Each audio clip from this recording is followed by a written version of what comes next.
How much did Vijay Mallya really repay? A deep dive into his viral podcast claims Vijay Mallya loan repayment to say that I am humbled and overwhelmed is well short of what I truly feel, Vijay Mallya tweeted on June 10, celebrating over 20 million views on his 4-hour-long podcast with influencer Raj Shamani. For a man officially declared a fugitive economic offender in India, the moment was more than a milestone. It was a public relations push to reshape his image. To say that I am humbled and overwhelmed is well short of what I truly feel. A big heartfelt thank you to all those who took the time to watch my 4-hour-plus podcast with Raj Shamani. 20 million views on YouTube alone, Indiana 4 days, and God knows how many more reposts on Instagram and Vijay Mallya. The Vijay Mallya June 9, 2025 in the podcast. The former Royal Challengers Bengaluru RCB owner repeated a claim he has made several times before, that he is being unfairly targeted by Indian banks and agencies even though he has already paid back far more than he owed. I took loans worth Rs 6,200 crore and have paid Rs 14,000 crore back, he said. The suggestion he is the real victim of a broken system. But what do the facts say? Claim 1: I took loans worth Rs 6,200 crore and have paid Rs 14,000 crore back. Fact check: Mallya's figure of Rs 6,200 crore refers only to the principal borrowed by Kingfisher Airlines and related entities from a consortium of 17 banks. However, under standard banking procedures, any loan accrues interest until it is fully repaid. In cases of default, banks additionally impose penal interest and other charges. When Kingfisher Airlines defaulted, the matter was taken to the Debt Recovery Tribunal (DRT) in 2013. As per the DRT's decree, by April 10, 2019, the total dues including principal, accumulated interest, and penalties had risen to Rs 17,781 crore. Of this amount, Rs 10,815 crore was recovered not from payments made by Mallya himself, but through court-monitored sales of attached assets, including the Kingfisher Villa in Goa and shares in United Breweries. These assets were seized and liquidated under provisions of the Prevention of Money Laundering Act (PMLA), after Mallya was declared a fugitive economic offender. The remaining unpaid amount, as reported by TOI, still stands at Rs 6,997 crore. Mallya's claim of having repaid Rs 14,000 crore is misleading on two fronts. First, it conflates enforced recoveries with voluntary repayment, and second, it disregards the legitimate accrual of interest and penal charges, which apply to all defaulters, corporate or individual.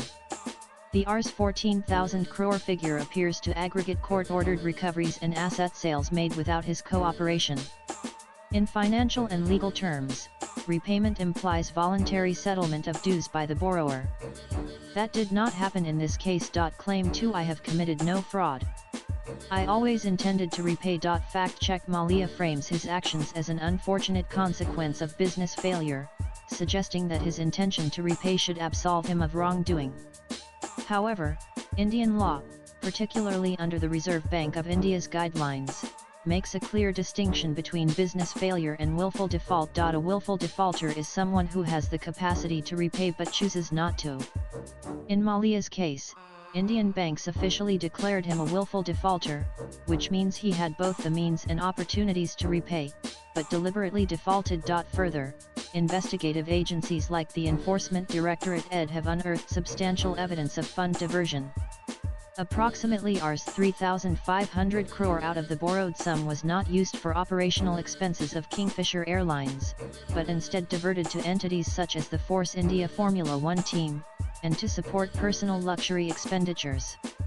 One high-profile example is the 40 million, approximately Rs 342 crore payout Mallya received from Diageo in 2016. Despite a standing personal guarantee agreement with Indian lenders, he transferred this sum to accounts belonging to his family members, a direct violation of the agreement, and an act the Supreme Court later found him guilty of in a contempt case. Fraud, under Indian law, does not hinge on a person's stated intent but on the pattern of actions, fund movement, and non-compliance with agreements. Mallya's repeated claims of good intent are contradicted by financial records, court findings, and his own conduct, including his flight from India while legal proceedings were ongoing. Claim 3 I informed Arun Jaitley before leaving India. Fact check Mallya's claim about informing then Finance Minister Arun Jaitley has no official documentation. Jaitley, in a 2018 blog post and press interaction, said Mallya made an unsolicited approach in the corridors of Parliament and mentioned a possible settlement. Jaitley stated he told Mallya to speak with the banks. No meeting was scheduled, and no discussion was entertained. Mallya has repeatedly used this claim to suggest he did not abscond secretly. But a passing remark does not qualify as formal disclosure. Claim 4 My case is not of criminal nature. It's only about business failure. Fact check Mallya's legal troubles go far beyond a failed airline. He faces criminal charges under the Prevention of Money Laundering Act, Indian Penal Code, and other financial regulations.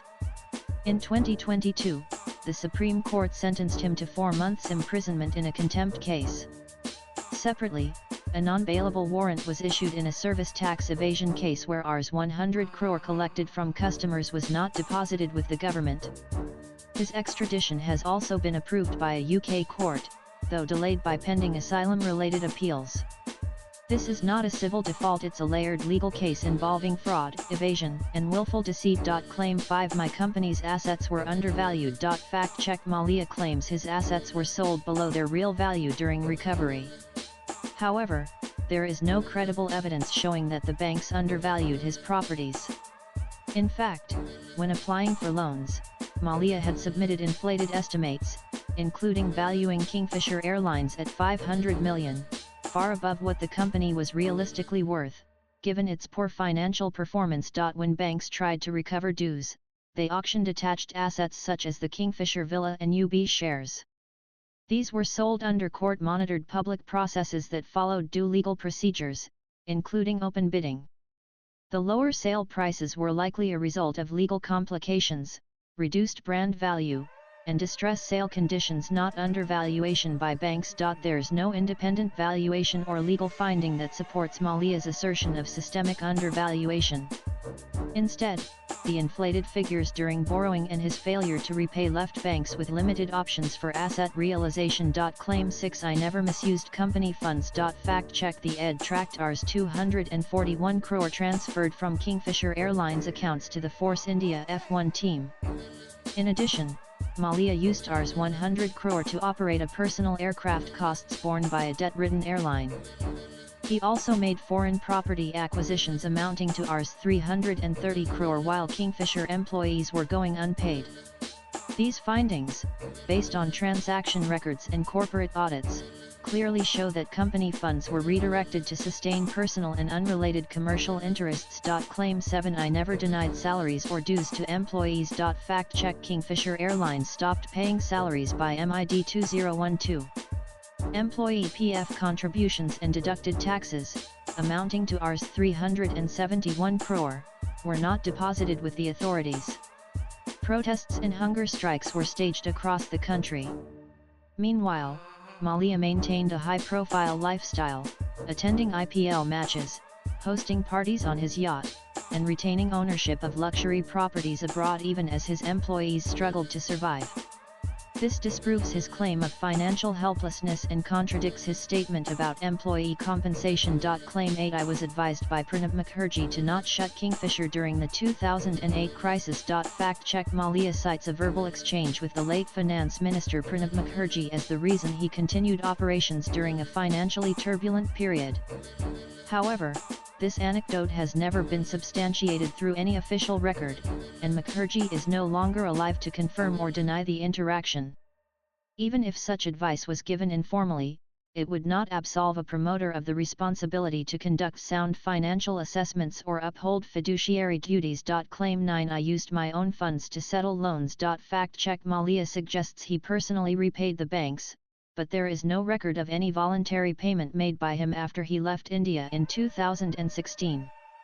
The Rs 10,815 crore recovered so far came from the sale of assets seized under the Prevention of Money Laundering Act, including Kingfisher Villa, United Breweries shares, and other properties. These were auctioned by banks and enforcement agencies under court supervision. These recoveries were not the result of any direct financial contribution by Mallya, but of asset liquidation authorized by Indian courts.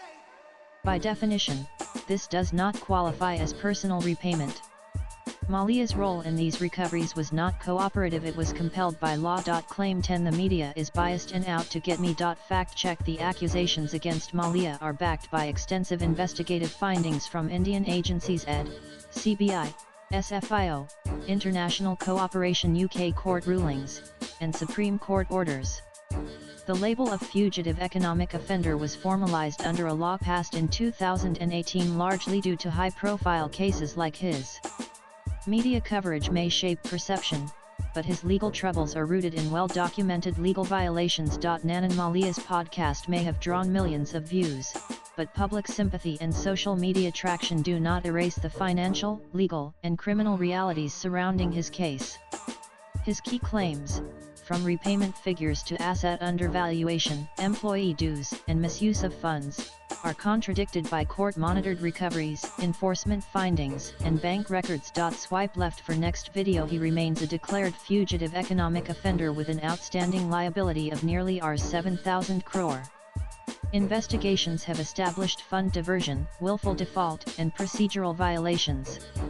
While Mallya uses platforms like podcasts to reframe his story, the facts are already on record, and they tell a very different version. Ultimately, it is not intention or image but legal accountability that defines this case. And in that, the numbers and documents speak louder than words. Latest blogs.